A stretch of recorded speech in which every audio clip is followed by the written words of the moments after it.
اللهم صل على محمد وعلى آل محمد كما صليت على إبراهيم وعلى آل إبراهيم وبارك على محمد وعلى آل محمد كما باركت على إبراهيم وعلى آل إبراهيم في العالمين إنك حميد مجيد. Assalamualaikum. Saya Idi. Jangan lupa subscribe, like, dan komen. Cerita misteri dan seram dari Mestika. Jelmaan mayat wanita mati ke Malangan menanti di Jalan Bacok, Kelantan. Petang tahun 2007, sehari sebelum umat Islam menyambut Hari Raya Aidilfitri, saya mendapat arahan menghantar jenazah seorang wanita ke kampung halamannya di Bacok, Kelantan. Jenazah tersebut sedang diuruskan di Hospital Kota Tinggi. Sebagai pemandu dan pengurus jenazah di Pejabat Agama Daerah Kota Tinggi, tanpa berlengah saya terus bergegas memandu van untuk mengambil jenazah tersebut. Tiba di hospital, saya lihat jenazah sudah pun siap dimandikan dan juga dikapankan. Hanya menunggu saya membawanya pulang ke Kelantan saja. Ketika proses mengambil jenazah itu, saya ada berbual dengan beberapa orang rakan arwah yang hadir. Baru saya tahu yang arwah meninggal dunia di Mersing selepas terlibat dalam kemalangan kereta bersama suaminya. Waktu itu mereka dalam perjalanan pulang untuk beraya di Kelantan. Akibat kemalangan tersebut, arwah meninggal dunia serta-merta di tempat kejadian, manakala suaminya dimasukkan ke unit rawatan rapi. Saya dimaklumkan lagi yang keluarga arwah tak akan mengiringi saya membawa jenazah ke Kelantan kerana mereka semua berada di sana. Keluarga arwah hanya akan menunggu saya di balai polis kampung tersebut untuk menuntut jenazah. Mereka buat begitu supaya dapat jimatkan kos dan masa, selain tidak perlu turun ke Mersing. Lebih kurang pukul 6 petang, saya seorang diri mula memandu ke Kelantan. Sepanjang perjalanan, keadaan jalan agak sesak. Ramai anak jati Kelantan yang tinggal di Johor mahu pulang ke kampung masing-masing. Alhamdulillah, walaupun jauh dan keadaan jalan agak sesak, saya selamat tiba di balai polis Bacok. Lebih kurang pukul 3 pagi. Ketika saya tiba, keluarga arwah sudah menunggu di balai polis untuk melihat arwah buat kali terakhir sebelum terus dibawa ke tanah perkuburan. Lebih kurang pukul 4 pagi, jenazah selamat disemadikan. Selesai urusan pengkebumian, saya mula memandu untuk pulang ke Kota Tinggi. Ketika inilah satu kejadian pelik berlaku. Tanpa saya terfikir panjang, kaki saya terus menekan brek dan van mula bergerak perlahan. Melalui lampu van terang menyuluh, saya terus memerhati. Di tepi jalan itu berdiri seorang wanita lengkap berbaju kurung. Tangannya melambai-lambai seolah meminta saya berhenti. Entah kenapa, walaupun di tempat yang asing dan pada waktu itu, tapi perasaan takut langsung tak ada.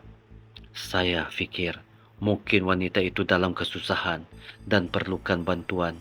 Kasihan pula kalau saya tidak membantunya. Tanpa teragak-agak, saya menekan brek dan terus berhenti di sebelah wanita itu. Sebaik cermin tingkap van diturunkan, wanita tadi bersuara, "Abang nak ke mana?" Soalnya perlahan. "Nak balik Kota Tinggi," jawab saya. Dia pun berkata, "Boleh saya tumpang? Tak jauh depan tu saja," pinta wanita tadi mengharap. Mengenangkan sudah lewat pagi, perjalanan pula masih jauh lagi. Saya mengangguk sambil memperlawa wanita tadi masuk. Sekurang-kurangnya ada juga teman berbual, walaupun sekejap saja. Tidaklah mengantuk waktu memandu. Wanita berbaju kurung itu terus masuk dan duduk di kerusi penumpang. Pedal minyak saya tekan dan van bergerak perlahan. Saya tak memandu laju kerana risau terlepas dari destinasi yang ingin dituju wanita tersebut. Tapi lidah saya seperti kelu dan segala persoalan itu berlalu begitu saja. Entah berapa lama wanita itu menumpang, saya tak pasti. Tiba-tiba dia bersuara, "Abang berhenti di depan tu ya," pintanya. Serentak itu kaki saya menekan brek dan van berhenti di bahu jalan. Waktu itu juga saya memandang sekeliling mencari-cari rumah sekitar jalan tersebut. Tapi sebuah pun tidak kelihatan. Cahaya lampu dari rumah juga tidak ada. Saya mula berasa pelik. Yang saya nampak hanyalah pokok-pokok getah di kiri dan kanan. Pintu van dibuka dan wanita itu melangkah turun. Sebelum pintu van ditutup, wanita tadi memandang saya sambil berkata sesuatu. Dan kata-kata wanita itu membuatkan saya tergamam. "Terima kasih abang sebab bawa saya dari Mersing dan hantar saya balik ke kampung," ucapnya jelas di telinga saya. Mendengar saja kata-kata itu, saya tergamam. Bulu roma saya mula terpacak dan meremang. Pada masa yang sama, hanya dalam beberapa saat, wanita tadi terus gaib. Saya cuba cari sekeliling van, tapi kalibatnya langsung tidak kelihatan. Saat itu, saya berfikir tentang wanita tadi. Siapa dia? Bila masa pula saya tumpangkannya dari Mersing? Sejak dari Mersing, tadi saya seorang diri dan jenazah perempuan. Belum sempat saya habiskan kata-kata itu, baru saya tersedar. Jenazah tadi adalah perempuan. Itu saja yang aku bawa, bisik hati saya. Walaupun kejadian itu agak menyeramkan, tapi saya langsung tidak takut. Mungkin sebab tugas saya yang sering berhadapan dengan mayat membuatkan perasaan takut hilang. Pada masa sama, saya mulai yakin wanita yang saya tumpangkan tadi merupakan jelmaan kepada jenazah wanita yang saya bawa. Sebab saya tak bawa sesiapa sejak dari sana. Jenazah wanita yang saya bawa itu juga meninggal dunia di Mersing. Lagi satu selepas turun dari van. Dalam beberapa saat saja dia hilang. Kalau manusia mustahil boleh gaib sepantas itu. Sampai di Kota Tinggi, perkara itu saya ceritakan kepada beberapa orang ustaz untuk mendapat kepastian.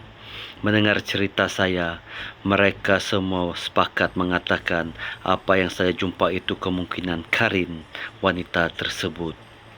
Saya diberitahu maksud Karin dalam bahasa Arab ialah rakan ataupun teman. Karin ini asalnya daripada golongan jin yang mengiringi kelahiran seseorang sehingga ke akhir hayatnya. Karin juga ada yang baik dan yang jahat. Apabila seseorang itu mati, rohnya akan ke alam barzak, manakala Karin akan terus hidup. Setiap kita mempunyai Karin termasuk para rasul. Begitu juga dengan Rasulullah. Malah baginda pernah bersabda lebih kurang begini, "Tidaklah salah seseorang daripada kamu yang lahir ke dunia, melainkan dia telah dipertemukan dengan seorang kawan daripada jin dan seorang kawannya daripada kalangan malaikat." Sahabat bertanya, "Adakah engkau juga, wahai Rasulullah?" Baginda menjawab, "Dan aku pun akan, tetapi Allah menolong aku daripada gangguannya. Maka tidaklah ia mendorong aku kecuali kepada kebaikan." Mungkin apa yang saya jumpa itu merupakan Karin baik wanita tersebut. Mungkin juga dia muncul dan mengucapkan terima kasih kepada saya kerana impiannya tertunai walaupun sudah meninggal dunia. Hajatnya untuk pulang ke kampung halaman terlaksana. Cerita dari Khairul Arifin bin Harun. Jangan biarkan hidup anda diselubungi misteri. Teruskan kehidupan anda. Assalamualaikum.